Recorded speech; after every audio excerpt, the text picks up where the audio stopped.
Bem, e como a Camila lembrou lá na redação, exatamente hoje completa 6 meses desde o anúncio do primeiro caso de Covid-19 no Brasil. E você já parou para pensar há quanto tempo vivemos em quarentena aqui no nosso país? Você tem feito quarentena? Muita gente já não segue mais os cuidados da quarentena, os índices de isolamento estão cada vez menores e para analisar este comportamento a gente vai conversar com o Alexandre Bess, que é psicólogo especialista em relacionamento.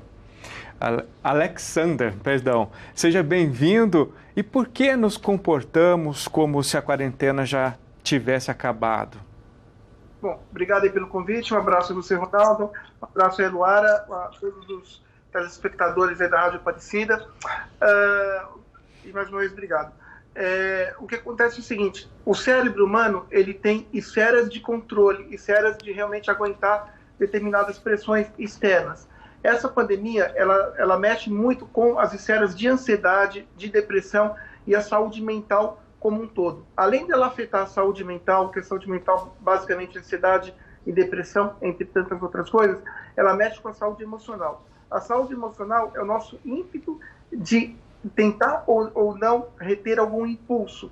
Então, o que acontece? Como a pandemia tem decaído um pouquinho e as medidas de flexibilização começaram a entrar em voga, muita gente entende isso, até por estresse, até pelo mecanismo de negação, que, na realidade, a pandemia já acabou, onde ela não acabou. Então, fazer um exercício mental é muito importante, se conscientizar e compreender que isto não é o fim. O fim está longe ainda, né? A gente está lidando aqui com um vírus, que é um agente patógeno externo, extremamente periculoso, de uma alta transmissibilidade, porque o mundo todo parou por causa disso. Não é uma brincadeira, é um vírus. Esse vírus é um vírus atmosférico, é importante a gente falar isso. O que significa isso? É um vírus que a gente pega no ar. Então, compreender que a pandemia não acabou é o primeiro exercício que a gente pode fazer. Então, muitas pessoas, por revolta, ou até por seguir modelos externos de pessoas que falam que a pandemia já acabou, que a pandemia não é nada, que não sei o quê, também isso influi. Na realidade, nós temos que nos adaptar ainda em quarentena, né? Ninguém está livre de nada, nenhuma saúde é mais privilegiada do que a outra, mas fazer um exercício mental racional de que esse vírus mata, ou pode, se não matá-lo, você pode transmitir para alguma outra pessoa, seria aí o segundo passo da gente realmente ter uma conduta comportamental adequada. Alexander, considerando, né, todo esse contexto que você já apresentou para a gente, nós sabendo que ainda não temos uma vacina, que o tratamento ainda, cada caso é um caso, nada muito certeiro para a Covid-19, qual é a diferença do consciente para o inconsciente, porque as nossas atitudes são contrárias ao que temos de informação? Qual é o limite disso para a gente parar e pensar, bom, estou agindo errado, ainda preciso me cuidar? Eu acho que o que acontece é o seguinte, muito boa a sua pergunta, né? O que acontece é o seguinte, muitas pessoas entendem que elas podem ser donas da sua vida sem ter uma responsabilidade social. Então, o que acontece? Esse tipo de pessoa, ela está agindo conscientemente, porque ela sabe o que ela está fazendo. Então, ela não tem preocupação com o meio externo, ela não tem preocupação com o social que ela vive. Lembrando que todos nós vivemos num coletivo. Você tem a sua individualidade, evidentemente, tem que ser respeitada, mas desde que essa individualidade, ela não prejudique realmente o social. Então, essa seria uma ação consciente. Você sabe o que você está fazendo, mas você não liga. Outras pessoas agem por impulsos do inconsciente, em função de algum desejo reprimido, em função de alguma orientação que veio aí do seu cérebro, até por uma não assimilação do que está acontecendo. Ela pode estar negando como a negação como um mecanismo de defesa do ego e projetar no outro a doença, então ela vai sair, nossa, eu não vou pegar, mas o outro vai pegar. Então, isso seriam as ações inconscientes, da onde você faz sem você ter a noção de que você está fazendo, o porquê que você está fazendo aquilo ali. Mas tanto as ações inconscientes como as ações conscientes, sem tiver realmente uma propriedade muito exemplar, o que seria essa propriedade exemplar? Máscara, álcool gel, proteção e sair somente quando necessário. Por quê? Porque senão você vai prejudicar as pessoas. Então, essas seriam as diferenças. Inconscientemente você faz sem você pensar. E conscientemente você está sabendo o que você está fazendo, mas você não se importa.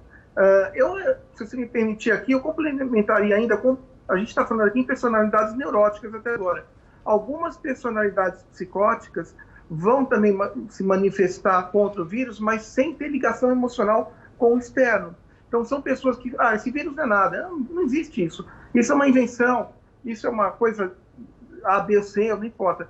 Quando você trata de uma personalidade psicótica, o psicótico ou o psicopata, eles não vão se associar, né, sentimentalmente, emocionalmente com o vírus. Então, eles não ligam de pegar e também não ligam de passar. Também isso é importante. E acho que vale a pena também a gente lembrar que o cérebro ele tem uns limites, e todos nós estamos no limite do aguentar, né? Então, fazer esse exercício realmente de conscientização e de compreensão do atual momento é muito importante para que todos nós exercemos o quê? A paciência, que nesse momento seria uma das grandes virtudes a ser praticadas por todos nós. Olha só, também a gente percebe a juventude, os adolescentes e os jovens também participando de muitas festas. A gente vê, por exemplo, aqui em Aparecida, ao ir para casa, em algumas praças, a gente percebe grupos desses jovens reunidos sem máscara, sem proteção. Para eles, vamos dizer que estão aí num caminho também de descobrimento, de escolhas, de inquietações. Fazer isolamento, fazer a quarentena, está sendo complicado? Sim, não tenho sombra de dúvida nenhuma, porque o jovem vive em uma outra esfera. E o jovem, todo jovem tem uma falsa ilusão de ser um super-herói, de ter poderes sobrenaturais em relação aos mais velhos, né? O que você está falando ali, os jovens eles dialogam com uma ideia delirante. Qual que seria essa ideia delirante? Você vive um delírio de que você é intocável, você vive um delírio que você está protegido, onde na realidade você não está protegido e você não é intocável, né? Muitos jovens adoecem, e independente de você ser uma pessoa mais forte fisicamente ou exercer alguma atividade esportiva, isso não vai protegê-lo do vírus. Lembrando que é um vírus que é muito ainda desconhecido, tem muitas alternâncias. Esse vírus, hoje você tem uma informação A, amanhã você tem uma informação B. Então, aquilo que teve uma explicação crescente pode decrescer, pode regredir. Então, isso tudo mexe com a ansiedade, mexe com a atenção, porque quando a gente fala em ansiedade, a gente fala o quê? A gente fala num tempo sempre futuro, nunca num tempo presente. É uma movimentação mental que todos nós temos, né? Inconstante e realmente de muita alternância. E esse vírus provoca muita ansiedade, e nos jovens provoca mais. Então é por isso que eles, além das ideias delirantes, que eles são intocáveis, a ansiedade no jovem ela vai estar mais borbulhando, ela vai estar mais fervente do que nos adultos, que têm um controle de compreensão maior. Alexander, muito obrigada pela entrevista, né? E os jovens acabam achando que estão imunes à Covid, já que desde o começo vem aquela questão, grupo de risco, os idosos, pessoas que têm algumas doenças crônicas, e os jovens acabam achando que estão aí imunes à Covid. Muito obrigada pela entrevista, uma boa tarde para você. Claro, obrigado, Ronaldo. Eu que agradeço, um abraço a todos.